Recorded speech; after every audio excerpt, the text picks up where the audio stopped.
Hello मेरे प्यारे दोस्तों, आप सभी कैसे हैं। आई होप आप सभी अच्छे होंगे। तो आइए, हमारे स्टोरी क्लास में आप लोग का वेलकम है।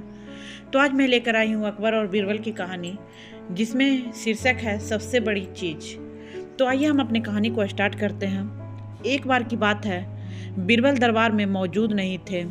इसी बात का फ़ायदा उठाकर कुछ मंत्रीगण बीरबल के खिलाफ महाराज अकबर के कान भरने लगे।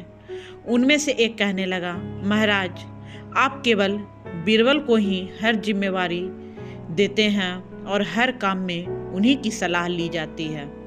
इसका मतलब यह है कि आप हमें अयोग्य समझते हैं, मगर ऐसा नहीं है। हम भी बीरबल जितने ही योग्य हैं। महाराज को बीरबल बहुत प्रिय थे।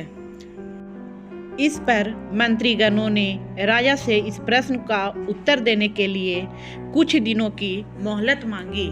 राजा भी इस बात के लिए तैयार हो गए। महल से बाहर निकलकर सभी मंत्रीगण इस प्रश्न का उत्तर ढूंढने लगे। पहले ने कहा कि दुनिया की सबसे बड़ी चीज भगवान है, तो दूसरे कहने लगा कि दुनिया की सबसे बड़ी चीज भूख है। तीसरे ने दोनों के जवाब को नकार दिया और कहा कि भगवान कोई चीज नहीं है और भूख को भी बर्दाश्त किया जा सकता है। इसलिए राजा के प्रश्न का उत्तर इन दोनों में से कोई नहीं है। धीरे धीरे समय बीतता गया और मोहलत में लिए गए दिन भी गुजरने लगे। फिर भी राजा द्वारा पूछे गए प्रश्न का जवाब न मिलने पर सभी मंत्रीगणों को अपनी जान की फिक्र सताने लगी। कोई अन्य उपाय न मिलने पर वो सभी बीरबल के पास पहुँचे और उन्हें अपनी सारी कहानी सुनाई। बीरबल पहले से ही इस बात से परिचित थे। उन्होंने उनसे कहा, मैं तुम्हारी जान बचा सकता हूँ, लेकिन तुम्हें वही करना होगा जैसा मैं कहूँ। सभी बीरबल की बात पर राजी हो गए। अगले ही दिन बीरबल ने एक पालकी का इंतजाम कराया। उन्होंने 2 मंत्रीगणों को पालकी उठाने का काम दिया।